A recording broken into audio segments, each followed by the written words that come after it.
Hey friends. I today I had kind of a self-awareness meets parenting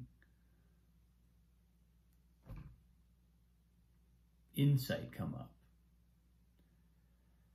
And basically I was meditating and I was thinking about, funny enough, it started from this Performance Beyond Fear exercise, which I spoke about over the weekend, and feeling that connection of my own lineage and feeling that in relationship to my daughter, with whom I'm now working on music.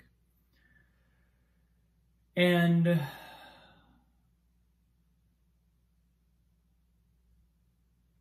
so what showed up was something, it was almost like that exercise somehow primed me to then go into my own childhood in a way that was really kind of not related to music. But I had a memory of early on when we had just moved to a new house. We already lived in Germany, but we moved to a new house. And there was a group of neighborhood kids that were all sort of like they'd been bonded since birth.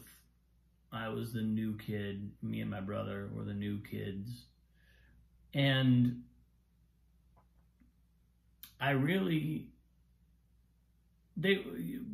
ultimately some of these people became really close friends.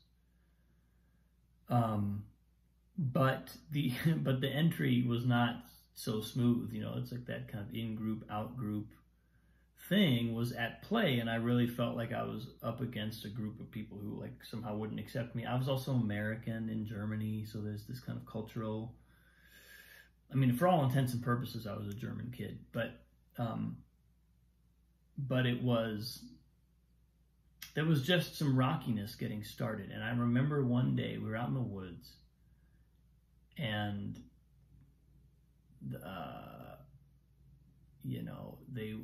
I don't even remember what happened, but we were getting, I forget who I was with. It might have been with my brother. But we were sort of getting teased, getting taunted, nothing violent or kind of really bad. But I had this like toy bow and arrow, and I had been explicitly told, don't ever shoot your bow and arrow at another person. That could be really dangerous. So I knew this. But I was getting taunted and teased and picked on by these kids. And so I threatened to shoot them with my bow and arrow, thinking that maybe that'll work and they'll stop. And as I did it, I was like, don't know if this is a good idea, because either I'm going to have to not do it, either not follow through on my threat, or follow through and do something that I'm really not supposed to do and that I really don't want to do, but I might have to do. This is like, whatever, a 6-year-old psychology. So, of course, they keep taunting me. And so I take my bow and arrow and I aim at them and shoot. And of course, the arrow's like, it doesn't even like fly like a normal, it was a toy. But it did have points on it. It did have little, I had like sort of like made the tips of the arrows pointy. So like, it wasn't like it was a safe thing to do. But of course I couldn't aim it. I couldn't control it. I couldn't. So I missed. And then I think one of them did sort of put me in a headlock or something. I don't think that, again, I don't remember like this being a really violent confrontation. As violent as 6-year-olds get, but I remember it being traumatic. and certainly feeling abuse, feeling pushed around, feeling like I was like in this much larger group of kids who were, some of them were slightly older, and sort of like just being picked on. And so, of course, after this event, I go home and tell my parents. And of course, I don't tell them the part about shooting at the kids with a bow and arrow that I've been explicitly told not to do.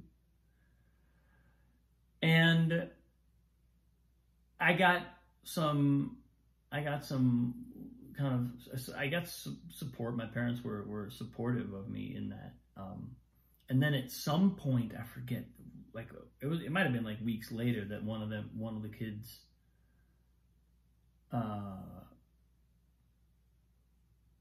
said something. I think my dad might have said something to him like, "You should be nicer to Robin."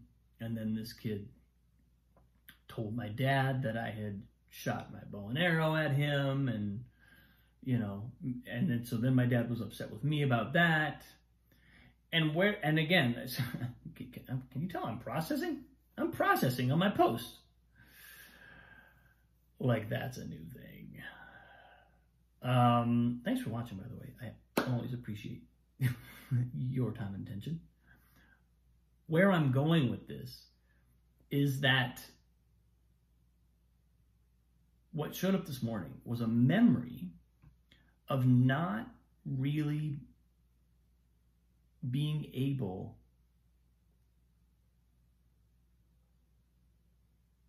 to feel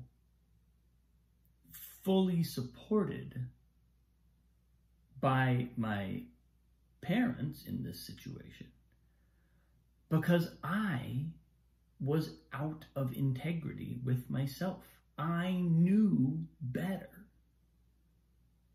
I didn't rise above the urge to sort of lash out. And so in my kind of core, I knew I did something wrong. And so in then describing the situation, which of course I did dishonestly, and in soliciting support for myself in the situation, there was a gap. There was a gap between what I wanted, what I needed probably, and what I felt I was entitled to, because I was not being honest, and I was out of integrity. I knew I'd done something wrong too. And this is where this kind of the principle that I have extracted from this is that's why our own being out of integrity, whether it's selfishness or an inability to remain true to what we know is right and what we know is good for us, why that's so destructive. It's not because those things are so bad. It's not necessarily because the thing we do or don't do is so bad that it,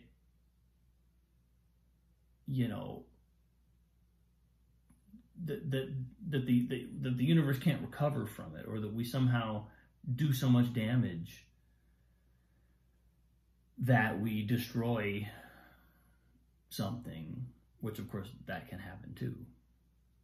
But even if that doesn't happen, the primary, the thing that happens even in a situation that's pretty mild or tame is that we put a space between ourselves and what we need, between ourselves and and the support we need. And then we're kind of up a creek, because it's really hard, because then it's one step harder to come around and fess up and come back to integrity. It's always possible to come back to integrity, but we've made it one step harder. And you know, and I'm thinking of this right now. I think it's also playing into my awareness as a parent, because I watch Annalise respond with, she's, oh my God, she's a firecracker. She just has, I mean, she's an incredibly good-natured kid, and incredibly, you know, easy to work with in many levels, on many levels. But she's also, when she gets, there are these moments when she gets something in her head and she wants it her way, and she knows that she's doing something. And I've also heard her talk about her social life and little things where I see her kind of,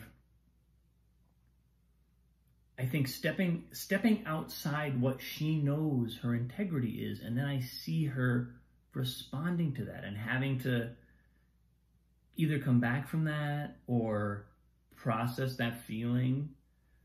And what came to me was, man, I hope that if she had a similar experience of feeling like she steps out of integrity or violates her integrity, I really hope I have the awareness to go in there and say, hey, this, you know, that you don't have to separate yourself in this way. You don't have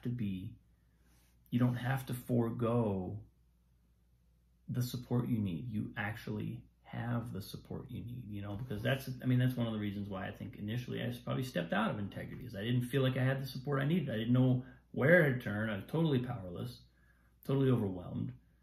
And so I lash out, luckily in a way that didn't injure anybody, or nothing, you know, wasn't even really that big of a risk of injury.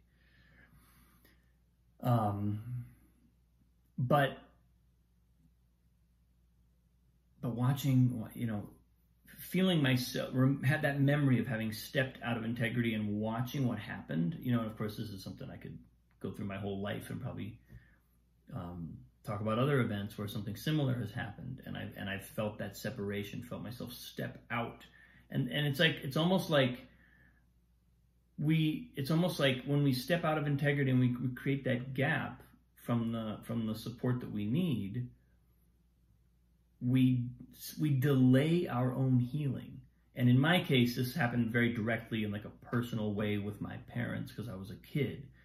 This process happens on a much more universal level, and in relationship to the universe. It happens in relationship to the forces that ultimately are our stewards in the world, which at some point ceases to be our parents and becomes something else.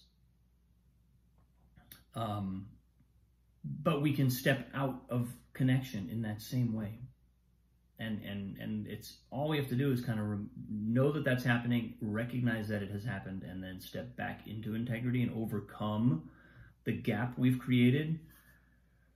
But learning that gap gets created and how, man, that's a big lesson. And if we can track that one sort of like early, not let that go not let ourselves do that, because that can happen pretty quick. You know, you can fall out of connection and then have a long way to go to get back.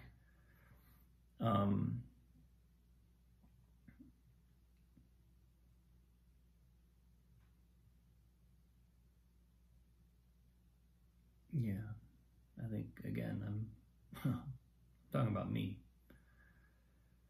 more than anything or anyone else. But tracking that and sort of like acknowledging it feels good. I can tell that there's a wholesomeness to it, because there's that, I'm reintegrating the kind of icky feeling. Even as I tell that story, it's uncomfortable to tell, because I like have to kind of see my own yucky lack of integrity. But doing so acknowledges that. Now in acknowledging it, I bridge the gap. Now the gap is bridged. Now I'm back.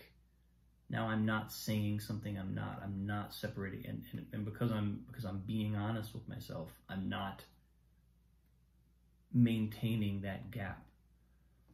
And then feeling like I am entitled to something or I need something. I'm feeling like I need something that I'm not entitled to, really is what happens. I feel like I need something, but I know that this type of support, this type of love only comes, or is only,